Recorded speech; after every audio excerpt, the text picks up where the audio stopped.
Hello, my name is Sean Stennett. I've lived in Colorado Springs all of my life and watched it grow. I've worked in marketing for much of that time. Let's cultivate a marketing community and tell their stories. This is Marketing Colorado Springs podcast. Introducing Amy Cinnamon of Hyve Marketing. All right. Hey, everyone. Welcome back to Marketing Colorado Springs podcast. We have Miss Amy Cinnamon in the house today. Amy, introduce yourself. Tell us a little about you and your business and all that kind of good stuff. Amy Cinnamon, owner and CEO of Hyve Marketing. We're based out of Denver, and I have a interesting span of background and experience. I originally started in the medical device field Oh, in research and development, and then switched gears, got my MBA, and started down the marketing path.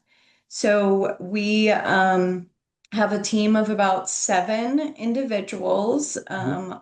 all remote. A lot of us are focused in Denver, but the team itself spans from Denver to Portland, to Utah, and Massachusetts. So, Oh, wow. yeah, Yeah. yeah, but we are a full service marketing firm. So everything from branding and websites to managing social media, writing blogs, and also offer consulting as a chief marketing officer for a lot of clients. Okay, that's awesome. That's awesome. So you had your background in nursing, you got your MBA. What made you decide to start your own marketing firm and kind of take off with Hive? Well, it started really as a passion project, born out Mhm. of necessity. Yeah. I saw way too many small businesses with incredible potential, Yeah. but they were struggling to communicate their value. Yeah. And mainly just because, they lacked either the resources or the understanding of how to navigate the marketing world. So as I worked with a lot of different companies in different roles before Hive, that was a common theme that I was seeing. So when I decided to start Hive, which was smack dab in the middle of COVID, great time to start a business, right? That's we all get So brave. well, you know what? I got furloughed from a marketing firm, so I Okay. thought, Okay. how can I maximize this time off? And that's how Hive was created. But basically, being in creative and strategic roles for many years, I realized that there was a need and I had the ability to bridge that gap. So that's how Hive Marketing was born. And not just as an agency, but as our positioning statement claims, we're a strategic collective Nice. of thinkers and creatives that we're all committed to helping brands tell their story with confidence and purpose. So as we always say around here, it's not just a logo. There's so much more when we create that story for a client. Cool. So that, I mean, strategic collective, like my mind's like getting it now. I see all the bees buzzing in to the to the hive and making the honeycomb. So what that makes me wonder though, how did you name your company and brand and like come up with your mission statement and how did that all how was that Yeah, all born? yeah. Yeah. Funny story. I am petrified of bees. But I follow my own process when I was creating, what the name would be. I think the hardest thing, I can name 50 companies a week, Yeah. but naming your own, I think Dude. was the biggest challenge Yeah. Yeah. in getting started. But essentially, we have a proprietary process we follow, and through that process, I literally kept seeing hexagons. Mm. Whether I Mm. was downtown for a meeting and there was a mural on the wall, or Mm. I remember picking up a candle in Breckenridge and it had hexagons on it, the Mm-hmm. tile, I just saw them everywhere. And so I thought, well, there's something here. I need to look into it. And as we researched, we learned that bees use hexagons to build their hive because it is the strongest, but also most efficient structure to use. Ah, So, as I started thinking about how we approach marketing, it really is we provide a core foundation for our clients And then after that, everything else just builds upon it. But you have to have that core structure. So if you look at our logo, it has the core hexagons, and those are the core pillars, if you will, of marketing that we initially provide and say we have to have these in place. And then down the road, if they say what's next, we want to add a video project, then we build that in. If we want to add Google Ads, we build that in. So But I'm sharing your website oh, now. thank you. We've got Yeah. the whole Hive thing going on. And so, man, yeah, I was gonna jump in this later, but you're describing this now, and I absolutely love it. And I love everything what you're saying about strength and core values and everything like that. That's so awesome. Here's a bit of Amy's portfolio too, couldn't help ourselves but jumping in. Um, so anyway, I'll keep us rolling here, but so tell us a little bit about the early days of when you guys started. What were some of the first wins, early growing pains? How did your team, how did you find a team and start to grow? I know that's kind of a loaded question. Yeah. Well, in the early days, our first wins, I would say, are very personal, Mm, helping very small businesses, or startups even hmm get their first real brand identity, and educating them on what all that means. Because again, a lot of clients come to us with, I need a logo, and hmm we have to educate them on what a brand is. Right, right. So, Yes. This yeah, is a so brand here. This is a brand here. exactly. Right, right, right. Yeah, yeah. Watching small businesses understand and what the impact it made to give them a true brand identity. Mhm. Or sometimes it was, launching a website that brought in immediate leads, but it was the little victories that the team saw that, wow, this model really works. And it is fun to educate clients, not just, as we say, be order takers, but teach Yes. Yeah. them what they need, because they don't know what they don't know. Yeah. And, we started small and grew gradually and safe, I say. Mm. So in the beginning, I had a lot of 1099 contractors.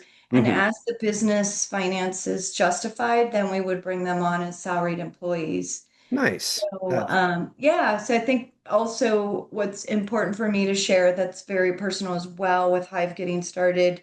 One of my sons is my social media manager. Okay. And so that meant a lot to also be building a legacy for my Yeah. family. There are also friends of his that are on the team. And so we've really built through knowing individuals, trusting them, same hmm way, as consumers we buy.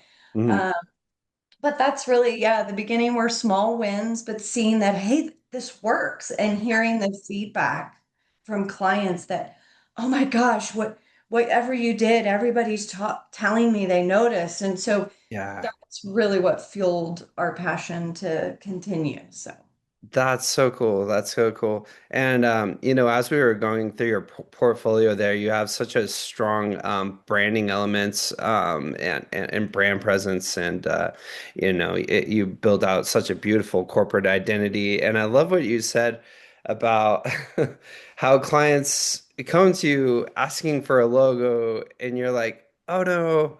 We've got to educate you a little bit. We're not yes. just building a logo for you. Like we can, sure. But let's build a brand. Let's build something that can be.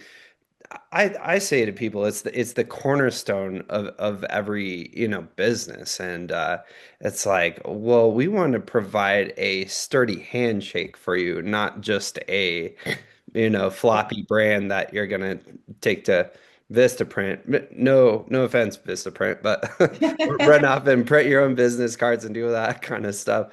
So that leads me to my next question would be, what makes a great brand, and how do you help your clients achieve that? Yeah.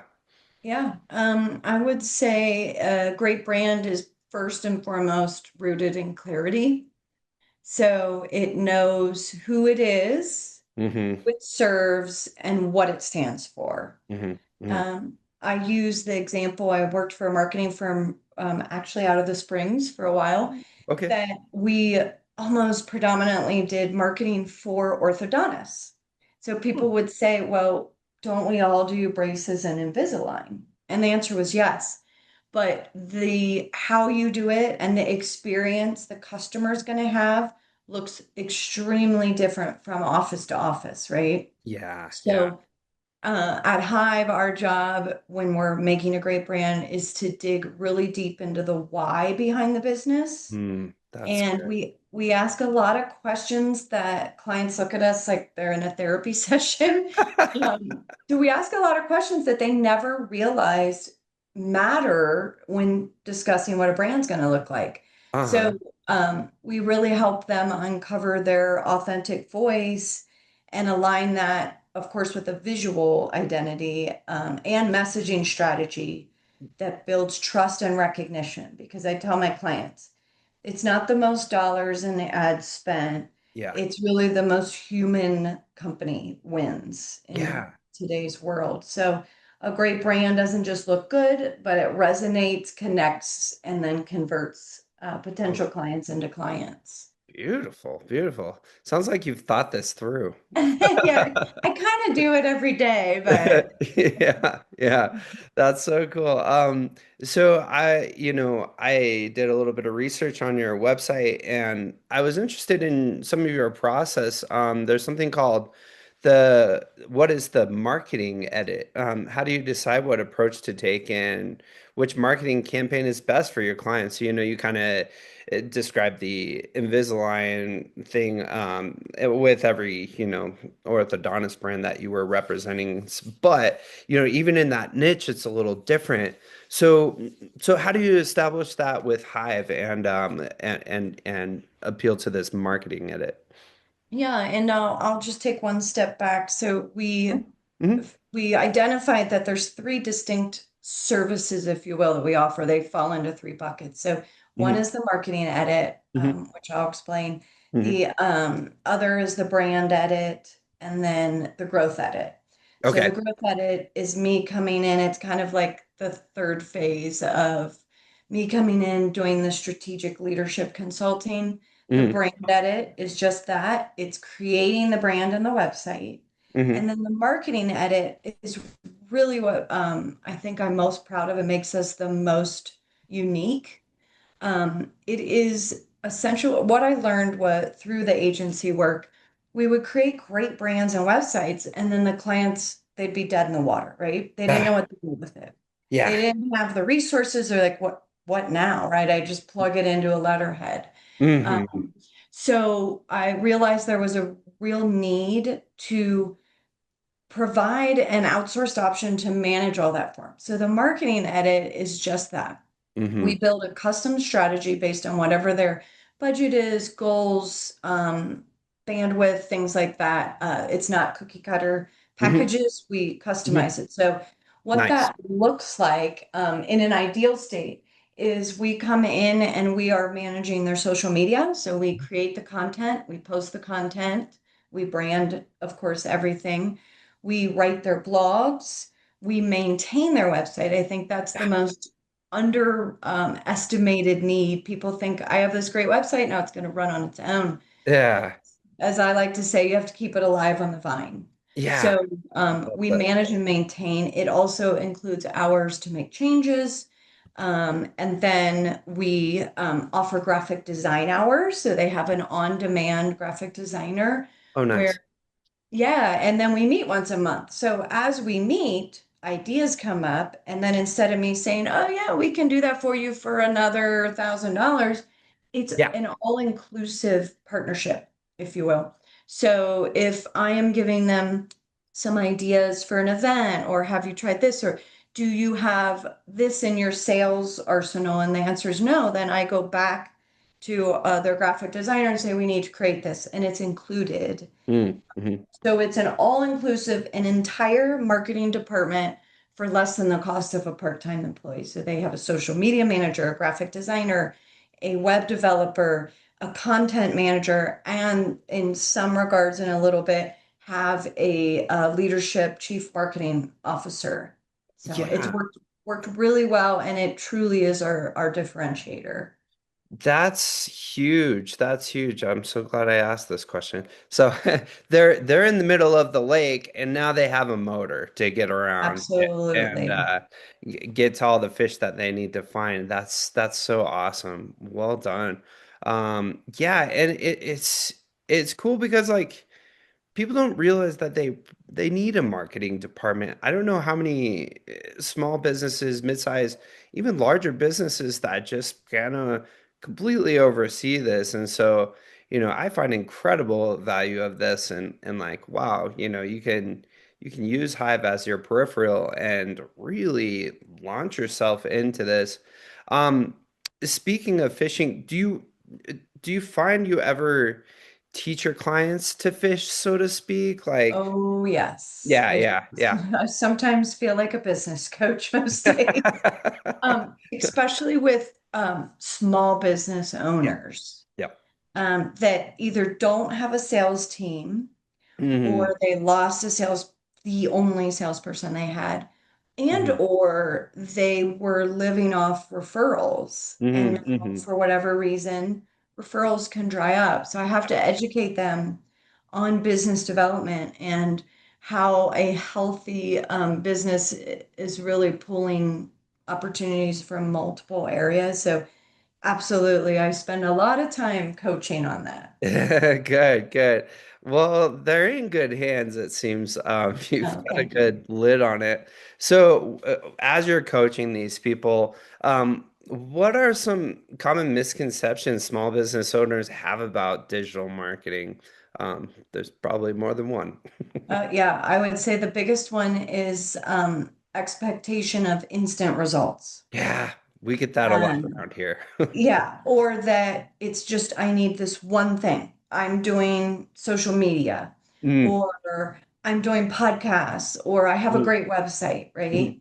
And again, back to that foundational discussion is educating them on all those things work together.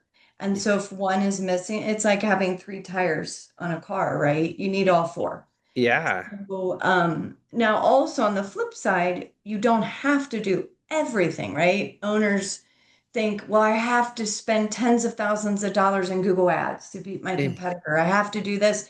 And I'm looking at their brain going, hey, we have to fix this first. Let's see what this gets us when Yeah. we fix what's broken. Yeah. So I think, the reality and what I'm always educating clients on is effective marketing is about doing the right things and doing them consistently. Yeah. Yeah. So those foundational elements have to be in place before anything else will work. Yeah. Yeah. Strategy first, tactics second, Yeah. and the digital marketing needs to support business goals, not overwhelm them. I think a Mm. lot of times they come to me and they're like, I've been spending $6,000 a month on SEO or Google Ads. And I'm like, well, I hate to tell you this, but you've been wasting money because you're sending it to a website that, isn't receptive to that. Yeah. People are not liking what they're seeing, or your brand is really hurting, right? So, Right. or they spend all this money and then people do their research. So they'll go and see that, oh gosh, you haven't posted on social media in two Yeah. years. Yeah. People make assumptions. What's wrong? Is the Yeah. business down? I mean, the assumptions are real. So Yeah. Yeah. always, my favorite phrase with clients is perception is reality. Yeah. So Yeah. we have to feed into all those things. That's what makes digital marketing successful. It's not how much, but it's being consistent and doing the right things and Yeah. making sure the foundations are there. Yeah, yeah. You drove home such a good point. It's like how we can drive you traffic all day long to your website, but if you don't have a net to catch the fish, extending this fishing metaphor, I don't know what it is. Maybe I need to go fishing or something. But but if you don't have a net to catch the fish and like a sufficient like sales funnel on your website or whatever you're trying to achieve, then yeah, you're not going to convert. You're not going to get the person to fill out the form. You're Right. not going to get them to make the call. You're not going to get them to do whatever it is that they need to do, which is great. So and that dovetails well into my next question is and maybe we talked about this a bit, but how do you help your clients then realize these pain points and Mhm. encourage growth from that? I know it can be very discouraging. It's kind of like you're telling them they're an ugly duck or something. Yeah. Oh, it's hard. Sometimes I get a real complex. My favorite a client has more than one time said, we'll be having a kickoff call and my whether it's my web developer or my Hmm. creative director will ask, what do you like about what you have existing? What don't you like? And they'll say, before we met Amy or after? Yeah.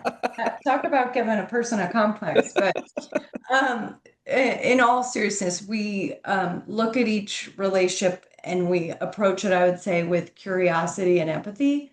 Hmm. So we listen first, Hmm. and then we show them what's possible Nice. by really mapping out their challenges. Hmm.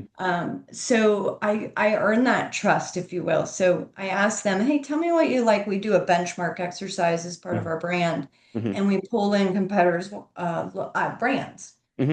and we'll say, tell us what you like, what you see, and what you don't. And Yeah. then we gently explain to them what we see, right? So we get their buy-in before we even show them anything we're going to do for them. Yeah. They start to understand and see things the way we do. And so again, a lot of times clients don't even realize what's holding them back Yep. until we show it to them. Oh man. And so the growth, I would say, really starts when they stop doing what's familiar or what everybody else is doing in their industry, and they start doing what is a reflection and makes sense for them. Yeah. That's really when they can own it and it feels right for them. A lot of marketing is a feeling. So they'll come to us and say, and it's a brand new website. I just spent all this money, but I don't, like, it doesn't feel like us, or this Mhm. doesn't. And that's because one person did their brand and it's a beautiful logo. Another person did their website. Someone else is doing their social, but It, none of them are working together and none of them understand it from a brand strategy. yeah. Yeah. That's really good. That's really good. It's kind of like you're building a hive with honeycombs in separate rooms. Like that's just not going to work. It needs to come together. It Yeah. needs to be cohesive and all one unit and working together.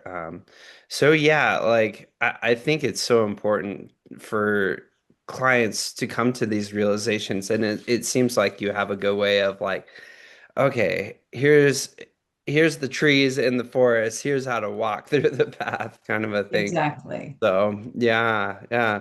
Well, that's great. So what's your advice for then? All right, you tell your clients like, hey, here's what's up. Here's what we're thinking.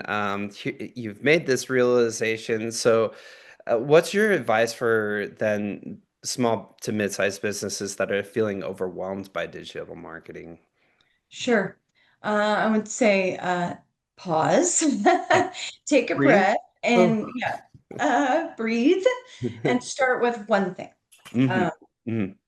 don't chase all the squirrels, right? Or Ah, great shiny objects. right. So you don't have to master every platform or every trend Hmm. Hmm. because a lot of them are just that trends and they're not going to last. Yeah. And the real focus, I tell clients, is let's focus on understanding your target audience, getting your messaging right, and then let's decide from there what makes the most sense, right? That's A good. lot of times, again, they jump the gun and spend all this money for a quick fix, right? Just Google ads, Google ads. Ah, Um, yeah. but we need to understand, is that even right for your audience? A lot of times it's not, and they're shocked because I'm telling them not to spend more money, right? Yeah. Yeah. But and don't be afraid to outsource what you can. Yeah. Um, a lot of business owners take it personal that this is my baby. I need to do this, right? I need to feed it. I need to clothe it. I need to bathe it. Hmm.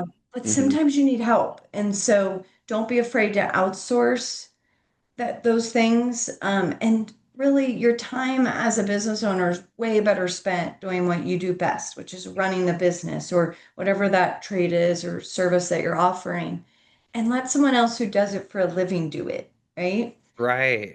I think the outsourcing thing is it's this perception of, "Oh, if I need help, I'm failing at it," which I tell people, well, are you a full-time social media manager? Because Yeah. social media is full-time. And are you a graphic designer? Right. Are you a web developer? Yeah. Because you might know how to do, I work with a lot of MSPs, so they're like, well, I understand websites, but do you understand the branding behind it, the strategy, right? So it's just letting go, I would say, Yeah. of those things that you can let go of. Yeah, yeah, that's good. That's good. Yeah, and it's tough. Like, hey, we're in that boat too. Like, well, like you're a mid-sized small business owner too, and so it's like, okay, well, how do I relinquish control? But like at some point, if the toilet breaks and the house is flooding, maybe you ought to call a plumber. Yeah, I know a thing or two about plumbing too, Exactly. but Yeah, like, oh man, the ship is sinking right now, and we gotta get some help. So, and it's okay. It's okay to reach out and help and let relinquish some control. So, absolutely. yeah, yeah. So when you've established a marketing campaign for these people, for you personally and Hive, how do you define success for your marketing campaigns and strategies? Sure. Yeah, Yeah. I think people are surprised when I lead with this and I say it's not always leads, right? Yeah. Yeah. We are not a marketing firm that functions or promises lead generation. And they Yeah. look at me and because Eh, sometimes that's not the answer, right? Do you want quality or do you want quantity? Right. Sometimes it is, but leads to our clients come in a different form than 50 submissions on the website and they all turned into a client. Yeah. It Yeah. is leads come in the way of now they're signing contracts a lot easier, Yep. or the referrals are flooding in because people are liking what they see, Yep. right? And they want to refer their network. Sometimes it's just visibility. Nobody knows who you are, and now they are, or you're getting noticed. Mm-hmm. Mm-hmm. And we do that a lot of different ways. Obviously, it's not just through the brand. That would be easy. I'd be rich. But it's getting them involved in their communities. It's a whole strategy, like you said, a Yeah. whole part of a bigger marketing plan. But I would say overall, success means we've helped our clients move closer to their business goals. Mm-hmm. They're measurable as far as what we've created from what we have in place from a marketing standpoint. They're sustainable, and they have this confidence in their brand, and they know their story, and they can tell you in a second meaning behind their logo, their colors, Mm-hmm. their positioning statement, which before, if I ask, I get a room full of crickets. If I ask a leadership team, tell me the story. And they look at each other, I don't know, Joe's son's friend created the logo. Right, right. Here you Or go. tell me your mission statement. Yeah. Uh, I don't know Yeah, how to do exactly. So that. it's this kind of magic sauce that happens that all of a sudden are like, I don't know. I don't even really know what Amy and the team do, but it works, right? Yeah. Yeah. And so it's what they do. I always say, I am not your sales team. I Yeah. am in marketing. So Yeah. we make everything else you do look good, but you have to do something with what we create. Yeah. That's good. So yeah, so it's different, I would say, for every client. That's good. That's good. So do you have a one success story that you're especially proud of? Does anything specific come to mind? Not that you have to name drop or anything like that, but yeah. Yeah, I think probably in the beginning, you have these bright ideas as a business owner and you're Yeah. excited and they're going to work. Yeah, yeah, And then you get the one client that just rains on your parade, right? yeah. And now I look forward to those challenges. In the beginning, I was like, man, my feelings are kind of hurt. Yeah, But yeah, I had a client who we were going through our process, and he said, "You know what, Amy? I don't care. Just pick one. It's just a logo." yeah. And Oof. I gasped. I went, Ugh. "Oh my God, it's not just a logo." Yeah, like hold And on. and so he's like, "Just pick one." So I was like, "Okay. I mean, maybe this is easier, right? I get to pick as the creative what is the best one." And so we did, and it wasn't 24 hours later we get an email. Yeah. I don't think I like that. Right. And I'm like, oh, interesting. And this is an East Coaster, so rough around the edges, Sure. Yeah. hard in, if you will. I mean, I have to remind myself he did hire me. Nobody's making him use me. You're Um, right. but I think that turned from that into the end Hmm. results, him saying, oh my gosh. I'll admit it as if I didn't know. I'll admit it. In the beginning, I wasn't buying all this. Yeah, yeah, Now I see what it's done. This yeah. was a startup, so it was actually someone that came from another client that had used us. So he was familiar and he came and said, I want you to create a brand for us Hmm. from the Hmm. scratch. Name it, everything. Yeah. And so, and now he is been on panels for me when I've been speaking, and he's acts as a reference and tells clients, "Oh my gosh," and he'll tell them, "I thought it was all BS," and it works, right? So I Yeah. think for me, it's winning over people that don't believe in it. I'm like, that's okay. I Y- like a good challenge. Sometimes my creative team's like, they're not used to the sales mode of things. I'm like, Yeah, yeah. it's good. Well, they'll be our favorite fan at the end of this. So I would say that, that probably the first time I experienced it. I've had it a few times here and there, but I know how it ends. So now it's more fun than an upset. So I love it. I love it. It's like I don't know, not to make a spiritual metaphor, but it's like, well, I didn't believe before, but now you've shown me the light and yes, hallelujah. exactly. And Hallelujah. every time it happens, I tell my creative director, I'm like, just wait for it. Just wait for it. Right, right. That light bulb's gonna go off. I promise. Yeah, exactly. Yeah. You Yeah. made a believer out of them. Well, Exactly. we're running a little low on time, but I want to get to this last question and say, looking back, what early mistakes would you advise other young entrepreneurs to avoid when they're starting the next Hive marketing or their next marketing Yeah. ventures? Yeah, absolutely. And I'd say this to myself if I started over. Mm, Don't try to be everything to everyone. yeah, so, And so good. also, that means in the beginning, it's very tempting to say yes to every project. Yeah.